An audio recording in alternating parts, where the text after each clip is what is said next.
Hi, Sean. Hi, Mr. Kraus. You're here to do your oral commentary today. Let's start off by making sure that you have everything that you need. Okay. I have my outline with my bullet points, so I know what I'm going to say first, second, and third, etc. I have my passage from the story that's annotated with my notes on it, just in case. And I have my visual text with my notes on it. Those are all three things that I need for this, correct? That's right. And let's just quickly review, right? You will be speaking for 5 minutes uninterrupted. When you get to that 4 minute mark, I'm going to hold up this card to let you know that you have 1 minute to wrap up whatever thought it is that you're working on or whatever piece of analysis you're working on. And then we'll start the 2 minute back and forth where I'll ask a couple questions and you'll provide me with a couple of answers about the same passages. Are you ready to begin? Yep. Great. So take a nice deep breath and begin when you're ready. My name is Sean Kraus. My ID number is 123456, and today I will be analyzing the text Rules of the Game by Amy Tan and a political cartoon called Alabama Immigration by Kendall Peterson. So first, a summary of the text. Rules of the Game is a short story where Waverly, her mom, and one of her older brothers, Vincent, is having a conversation in their kitchen. They are all Asian immigrants living in San Francisco's Chinatown. And later on in the story, Waverly gets very good at chess, but this is a scene where she first learns how to play chess from her older brother. Her mother is very proud of her, but at times she can be a little bit overbearing and shows Waverly off, and that embarrasses her, and that kind of comes up later in the story as well. The first quote that I wanted to point out is where in the passage, again, her older brother, Vincent, is kind of teaching her how to play, and Waverly has some questions.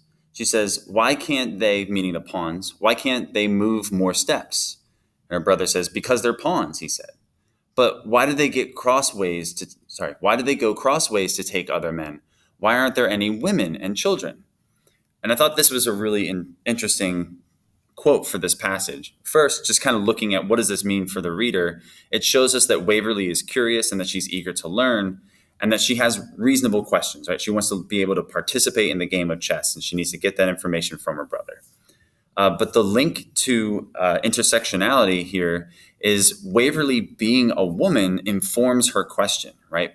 Because she's coming from a position where she doesn't have as much power as her brother, she naturally sees herself in the pawns, right? As somebody whose movement is restricted. And that lack of representation when she says like, well, why aren't there any women and children? Why are the pawns always given male names? In addition to that, her immigrant status also informs her question, right? As an immigrant living in the US, right, they don't have a lot of options as to where they want to move around in the country. So again, that's another point where she sees herself in the pawn piece. And maybe not quite as much as her brother does.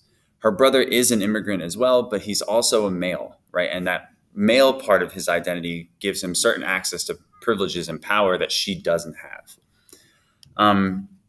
That kind of comes up again later. He gets frustrated with her and after she's asking these questions, and he says, why is the sky blue? Why must you always ask stupid questions? Then he kind of goes on and says, he kind of makes fun of her and says, like, if you want to know the rules, read in the book, right? This is a pawn, P-A-W-N. Read it yourself. All of that kind of comes across to let us know that Vincent is sarcastic and rude. He's kind of that stereotypical older brother figure. But more importantly, that also is kind of showing us the intersectionality of Vincent being both older and male, right? And how both of those things are kind of working together to inform the way he's treating his sister. I don't think the same thing would have happened if Waverly had an older sister, right? Because the way that he's speaking to her is very indicative, right, of how men speak to women, and especially when they're little kids. If Waverly had an older sister, she probably just wouldn't be as rude and impatient. She also certainly would have been so rude to like spell out the word pawn. But honestly, the most important part of this is where it says, read it yourself. This links to what the mom says. The mom's really important quote is when she grabs the book after trying to settle the dispute between the two of them. And she says, this American rules. Every time people come out from foreign country must know rules. You not know, judge say, too bad, go back. They not telling you why, so you can use their way, go forward. They say, don't know why, you find out yourself. But they knowing all the time. This whole idea is getting at the larger issue of institutional power and violence, right? The mom takes Vincent's lesson and applies it to real life. That idea that withholding information is power. First generation immigrants, especially women, are at a big disadvantage because they're discriminated against for two reasons, right? Again, not like Vincent, who will only be discriminated against because of his immigrant status, but because he's male, he may even get a pass. That's really closely related to the cartoon that I picked out for today as well. So in this cartoon, it's a political cartoon where the purpose is to point out the issue and to convince people that the new anti-immigration laws passed in Alabama in 2011 are very similar to the segregation laws in the South. It also makes an allusion to Ruby Bridges, the first African-American to integrate public schools in Louisiana. When you look at this picture, one of the techniques that the author is using is mirror imaging, right? It feels like one of those spot the difference pictures where you're like, oh, they're both the same, but then you find small things that are different. And I think that's done on purpose.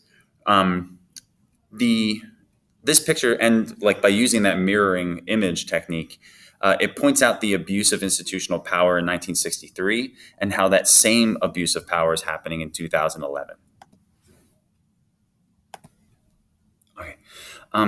So the other thing that I wanted to talk about is when you look at the two children who are stuck outside the school and they're being denied access, there's also this small cartoon bird that says, Jim Crow is dead, long live Jim Crow.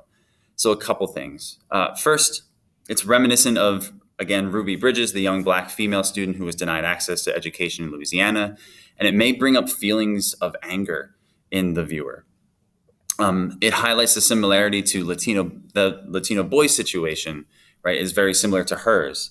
The strange bird that's drawn in a cartoonish style is probably used to highlight how silly the words coming out of his mouth are.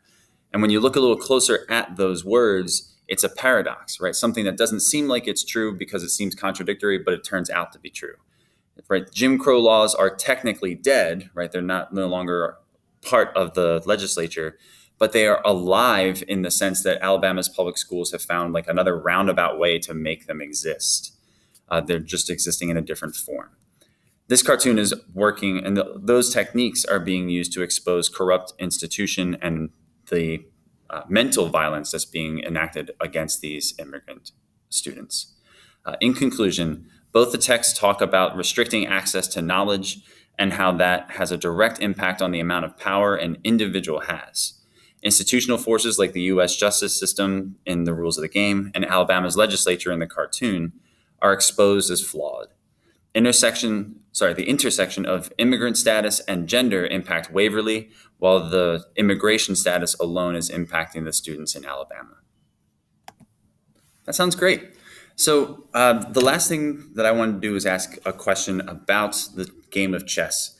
Can you kind of explain how is the game of chess being used as a metaphor or a piece of symbolism in this text as Waverly's trying to figure out the rules of the game?